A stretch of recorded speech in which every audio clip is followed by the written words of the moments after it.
Kidnap, ಸಾಕ್ಷ್ಯನಾಶ ಮತ್ತು ಯಾವ ರೀತಿ ಥಳಿಸಿದ್ದಾರೆ ಅನ್ನೋದನ್ನು ಕೂಡ ಒಪ್ಕೊಂಡಿದ್ದಾರೆ. ಹಾಗಾಗಿ ಈ ಹಿಂದೆ ಒಂದು ಪ್ರಕರಣದಲ್ಲಿ ಕೆಳಹಂತದ ನ್ಯಾಯಾಲಯ ಮತ್ತು ಹೈಕೋರ್ಟ್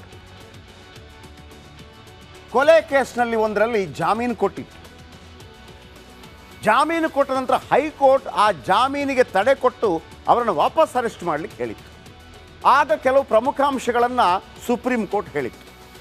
ಈ ಸುಪ್ರೀಂ ಕೋರ್ಟ್ ಕೊಡುವಂಥ ಆದೇಶಗಳಿದೆಯಲ್ಲ, ಅದು ಕೇವಲ ಆದೇಶ ಆಗಿರೋದಿಲ್ಲ, ಅದು ಸ್ವತಃ ಕಾನೂನೇ ಆಗಿರುತ್ತೆ. ಯಾಕಂದರೆ ಸಣ್ಣ ಹಂತದ ಕೆಳ ಹಂತದ ಕೋರ್ಟ್ಗಳೆಲ್ಲ ಆ ಆದೇಶವನ್ನು ಉಲ್ಲೇಖಿಸಿಕೊಂಡು ಮುಂದಿನ ಆದೇಶವನ್ನು ಕೊಡ್ತಾರೆ. ಹಾಗಿರುವಾಗ ಕೋರ್ಟ್ಗೆ ಎಂಥ ಪವರ್ ಇದೆ ಅಂತಂದರೆ, ಒಂದು ವೇಳೆ ಜಾಮೀನು ಕೊಟ್ಟರೆ ಜಾಮೀನನ್ನು ಕ್ಯಾನ್ಸಲ್ ಮಾಡುವಂಥ ಪವರ್ ಕೂಡ ಇರುತ್ತೆ. ಯಾವುದೇ ಕಾರಣಕ್ಕೂ ಕೂಡ ಆತ ನೇರವಾಗಿ ಭಾಗಿಯಾಗಿರಬಾರ್ದು. ಏನು ನೇರವಾದ ಭಾಗಿ? ಫಾರ್ ಎಕ್ಸಾಂಪಲ್, ನಾನು ಅವತ್ತಿಂದ ಹೇಳ್ತಾ ಇದ್ದೀನಿ, ಒಂದು ಫ್ಯಾಮಿಲಿ ಒಳಗಡೆ ಗಲಾಟೆ ಆಯಿತು, ಚಿಕ್ಕಪ್ಪ ದೊಡ್ಡಪ್ಪ ಗಲಾಟೆ ಆಯಿತು, ಒಂದು ಏಟು ಹೊಡೆದಾಗ ಒಬ್ಬ ಸತ್ತೋಗ್ಬಿಟ್ಟ. ಅದು ಅಚಾನಕ್ಕಾದಂತಹ ಒಂದು ಕೊಲೆ ಆಗಿರುತ್ತೆ. ಅದನ್ನು ಕೋರ್ಟ್ ಮಾನ್ಯ ಮಾಡುತ್ತೆ. ಇದು ಉದ್ದೇಶಪೂರ್ವಕವಲ್ಲ. ಬಟ್ ಇಲ್ಲಿ ಇದು ಉದ್ದೇಶಪೂರ್ವಕ, ಎಲ್ಲ ಉದ್ದೇಶಪೂರ್ವಕ, ಹೊಡಿಲೇಬೇಕು. ಆಮೇಲೆ ಅದಕ್ಕೊಂದು ಸ್ಕೆಚ್ ಹಾಕಲಾಗಿದೆ, ಪ್ಲ್ಯಾನ್ ಮಾಡಲಾಗಿದೆ. ಹಾಗಾಗಿ ಆರೋಪ ಪಟ್ಟಿ ಸಲ್ಲಿಕೆಯಾದ ನಂತರ ಕೂಡ ಜಾಮೀನು ಅರ್ಜಿಗೆ ಇವರಿಗೆ ಬೇಲ್ ಸಿಗೋದು ಇನ್ನೂ ಕೂಡ ಡೌಟ್ ಇದೆ. ಒಂದು ಮಾಹಿತಿ ಪ್ರಕಾರ ಇನ್ನು 6-7 ತಿಂಗಳುಗಳ ಕಾಲ ಬೇಲಂತೂ ಸಿಗೋದಿಲ್ಲ, ಜಾಮೀನಂತೂ ಸಿಗೋದಿಲ್ಲ. ಬನ್ನಿ ಈಗ ಸ್ಟೋರಿಗೆ ಬರ್ತೀನಿ. ಪಬ್ನಲ್ಲಿ ಕುಡಿತಾ ಕೂತಿರ್ತಾರೆ ನಟ ದರ್ಶನ್. ಯಾಕೆ ಅಂತಂದರೆ, ಆಲ್ರೆಡಿ ಪವಿತ್ರ ಗೌಡ ಮಾತಾಡದೆ ತುಂಬ ದಿನ ಆಗಿತ್ತು, 20-21 ದಿನ ಆಗಿತ್ತು. ನನಗಿಷ್ಟೆಲ್ಲ ಅಷ್ಟಿಲ್ಲ ಮೆಸೇಜ್ಗಳನ್ನು ಕಳಿಸ್ತಾ ಇದ್ದಾನೆ, ನೀನು ಏನು ಮಾಡಲಿಲ್ಲ ಅಂಥೇಳಿ. ಅಷ್ಟಾಗುವಾಗ ಆತ ಯಾರು ಫೋಟೋ ಕಳಿಸು ಅಂತ ಆಯಿತು, ಫೋಟೋ ಬಂತು. ಫೋಟೋ ಬಂದ ನಂತರ ರಾಘುಗೆ ಕಿಡ್ನ್ಯಾಪ್ ಮಾಡು ಅಂತ ಹೇಳಿ ಆಯಿತು, ಕಿಡ್ನ್ಯಾಪ್ ಆಯಿತು. ಕಿಡ್ನ್ಯಾಪ್ ಆದ ನಂತರ ಪಬ್ನಲ್ಲಿ ಕುಡಿತಾ ಕುಳಿತಿದ್ದ ನಟ ದರ್ಶನ್, ಪಾರ್ಟಿಯಲ್ಲಿದ್ದ ದರ್ಶನ್ಗೆ ಆತನ ಆಪ್ತ ಅಂದರೆ ಪವಿತ್ರ ಗೌಡ ಮನೆ ಕೆಲಸದವ ಪವನ್ ಒಂದು ಕಾಲ್ ಮಾಡ್ತಾನೆ. ಏನು ಕಾಲ್ ಮಾಡ್ತಾನೆ? ಅಣ್ಣ, ಆತ ಬಂದಿದ್ದಾನೆ, ಈಗಾಗಲೇ ಒಂದು ಸುತ್ತು ರುಬ್ಬಿದ್ದೀವಿ ಅಂತ ಹೇಳಿಬಿಟ್ಟಂತೆ. ಯಾರಿಗೆ? ದರ್ಶನ್. ನಾನು, ರಾಘು, ನಂದೀಶ್, ಧನ್ರಾಜ್ ಸಖತ್ತಾಗಿ ಹೊಡೆದಿದ್ದೀವಣ್ಣ. ಈ ಮಾತು ಕೇಳಿ ಬಿಯರ್ ಕುಡಿದಷ್ಟೇ ಖುಷಿ ಆಯ್ತಂತೆ ನಟ ದರ್ಶನ್. ಆಹಾ, ಬಂದರು, ಒಂದು 4 ಇಕ್ಕಿದ್ರು. ನಂತರ ಪ್ರಿಯತಮೆ ಪವಿತ್ರಾಗೆ ಕರೆ ಮಾಡ್ತಾರೆ ದರ್ಶನ್. ಏನು ಹೇಳ್ತಾರೆ? ಚಿನ್ನ ಮೆಸೇಜ್ ಮಾಡ್ತಾ ಇದ್ನಲ್ಲ, ಎತ್ತಾಕೊಂಬಂದಿದ್ದೀವಿ, ಬಾ ಇಲ್ಲಿಗೆ. ನಾನು ಬಂದು ಪಟ್ಟಣಗೆರೆ ಶೆಡ್ಗೆ ನಿನ್ನನ್ನು ಕರೆದೊಯ್ತೇನೆ ಅಂಥೇಳಿ ಪವಿತ್ರ ಗೌಡ ಹೇಳ್ತಾರೆ.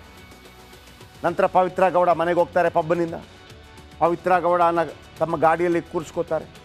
ನಂತರ ಪಟ್ಟಣಗೆರೆ ಶೆಡ್ಗೆ ಕರ್ಕೊಂಡು ಹೋಗ್ತಾರೆ. ಶೆಡ್ಗೆ ಬಾ. ಯಾವಾಗ ದರ್ಶನ್ ಮತ್ತು ಪವಿತ್ರ ಗೌಡ ಎಂಟ್ರಿ ಕೊಡ್ತಾರೆ, ರೇಣುಕಾ ಸ್ವಾಮಿ ಗೊತ್ತಾಗ್ಬಿಡ್ತು. ಮುಗೀತು ಕತೆ. ಇಬ್ಬರನ್ನು ನೋಡಿ ಕಣ್ಣೀರಿಟ್ಟು ಕ್ಷಮೆ ಕೇಳ್ಬಿಡ್ತಾನೆ ರೇಣುಕಾ ಸ್ವಾಮಿ. ಆಗ ಶುರುವಾಗತ್ತೆ, ಏಯ್ ಪವಿತ್ರ ಗೌಡ, ಏನೋ ನನ್ನ ರೇಟ್ ಕೇಳ್ತೀಯಾ? ನನ್ನ ಮೇಂಟೈನ್ ಮಾಡ್ತೀಯಾ? ಅವನು ಹೇಳಿದ್ದಾನೆ, ನಿನ್ನ ರೇಟ್ ಎಷ್ಟು? ಅವನಿಗೆ 20,000 ಸಂಬಳ, 10,000 ಕೊಡ್ತೀನಿ, ನಿನ್ನನ್ನು ಮೇಂಟೈನ್ ಮಾಡ್ತೀನಿ. ಆಮೇಲೆ ಆ ದರಿದ್ರದವ 500 ರೂಪಾಯಿ ಫೋನ್ಪೇ ಮಾಡಲ, 500 ರೂಪಾಯಿ ಫೋನ್ಪೇ ಮಾಡಲ ಅಂತ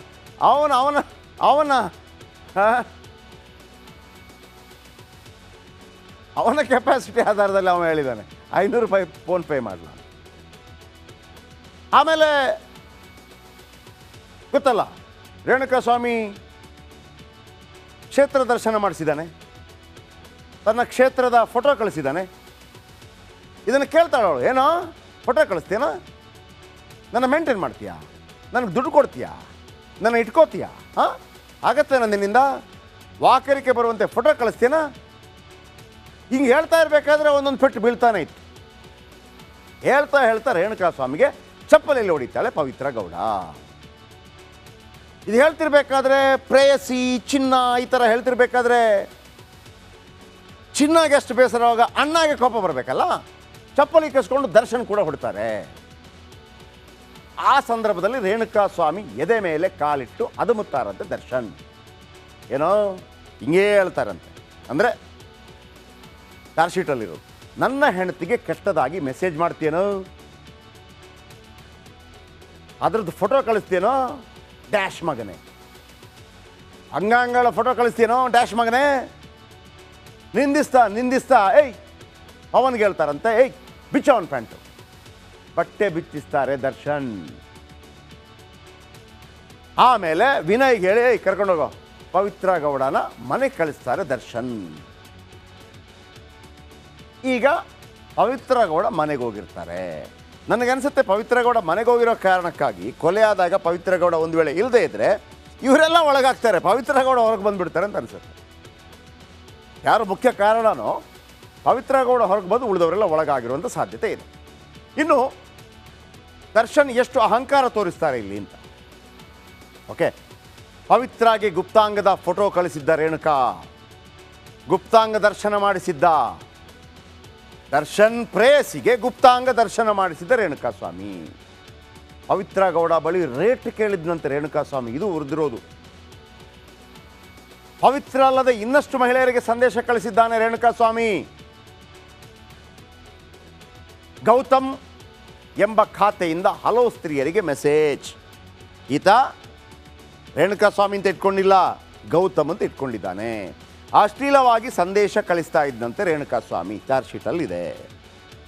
ಈ ಸಂದರ್ಭದಲ್ಲಿ ರೇಣುಕಾ ಸ್ವಾಮಿ ಮೊಬೈಲ್ ಇರುತ್ತಲ್ಲ ಅದನ್ನು ಕಸಿತಾರೆ ದರ್ಶನ್. ಆಮೇಲೆ ಆ ಮೆಸೇಜ್ ಇರುತ್ತೆ, ಅವನಿಗೆ ಗೊತ್ತಿರೋದಿಲ್ಲಲ್ಲ, ಎಲ್ಲವೂ ಇರುತ್ತೆ. ತೆಗಿಯೋ ಏನು ಕಳಿದ್ರು ಎಲ್ಲ ಮೆಸೇಜ್ ಓದ್ತಾ ಥಳಿಸ್ತಾ ಇರ್ತಾರೆ ದರ್ಶನ್. ನಾವು ಅವತ್ತು ಕೂಡ ಹೇಳಿದ್ವಿ, ಓದೋದು ಥಳಿಸೋದು. ಎದೆ ಮತ್ತು ಮರ್ಮಾಂಗದ ಮೇಲೆ ದರ್ಶನ್ ಕಾಲಿಟ್ಟು ಕ್ರೌರ್ಯ ಮೆರೀತಾರೆ. ಆಮೇಲೆ ದರ್ಶನ್ಗೆ ಆ ಒಂದು ಭಾವನೆ ಇರುತ್ತೆ, ನಾನು ದೊಡ್ಡ ಸ್ಟಾರು, ಲಕ್ಷಾಂತರ ಫ್ಯಾನ್ಸ್ ಇದ್ದಾರೆ, ಏನೇ ಮಾಡಿದರೂ ಕೂಡ ಬಾಸ್ ಮಾಡಿದ್ದು ಕರೆಕ್ಟು ಅಂತ ಹೇಳುವಂಥವ್ರು ಇದ್ದಾರೆ, ಏನೇ ಮಾಡಿದರೂ ದಕ್ಕಿಸಿಕೊಳ್ಳೋ ತಾಕತ್ತಿದೆ, ಸಿ ಎಮ್ ಗೊತ್ತಿದೆ, ಪ್ರಚಾರಕ್ಕೆ ಹೋಗಿದ್ದೀನಿ, ಮಿನಿಸ್ಟ್ರಿಗಳಿದ್ದಾರೆ, ಡಿ ಸಿ ಎಮ್ ಗೊತ್ತಿದೆ, ಜಮೀರ್ ಅಹಮದ್ ಖಾನ್ ಗೊತ್ತಿದೆ, ಚೆಲುವರಾಯ ಸ್ವಾಮಿ ಗೊತ್ತಿದೆ, ಎಸ್ ಮಲ್ಲಿಕಾರ್ಜುನ್ ಗೊತ್ತಿದೆ, ಕುಲಕರ್ಣಿ ಗೊತ್ತಿದೆ, ನನ್ನನ್ನು ಯಾರು ಏನು ಮಾಡೋದಕ್ಕೆ ಸಾಧ್ಯವಿಲ್ಲ. ಬಿ ಜೆ ಪಿಯಲ್ಲಿ ಗೊತ್ತಿದೆ, ಡಾಕ್ಟರ್ ಸುಧಾಕರ್ ಗೊತ್ತಿದೆ, ಸತೀಶ್ ರೆಡ್ಡಿ ಗೊತ್ತಿದೆ, ಬೊಮ್ಮಾಯಿ ಎಲ್ಲರೂ ಗೊತ್ತಿದೆ. ಅಹಂಭಾವದಿಂದಲೇ ರೇಣುಕಾ ಮೇಲೆ ದರ್ಶನ್ ಹಲ್ಲೆ ಮಾಡ್ತಾರೆ. ಯಾರೇನು ಮಾಡೋಕ್ಕಾಗಲ್ಲ, ಏನಾದರೂ ಕೂಡ ನಾನು ಮ್ಯಾನೇಜ್ ಮಾಡಬಲ್ಲೆ. ಇಷ್ಟೆಲ್ಲ ಮಾಹಿತಿ ಕೊಟ್ಟಿದ್ದು ಜಯಪ್ರಕಾಶ್ ಶೆಟ್ಟಿ ಅಲ್ಲ, ಪೊಲೀಸ್ ಚಾರ್ಜ್ ಶೀಟ್.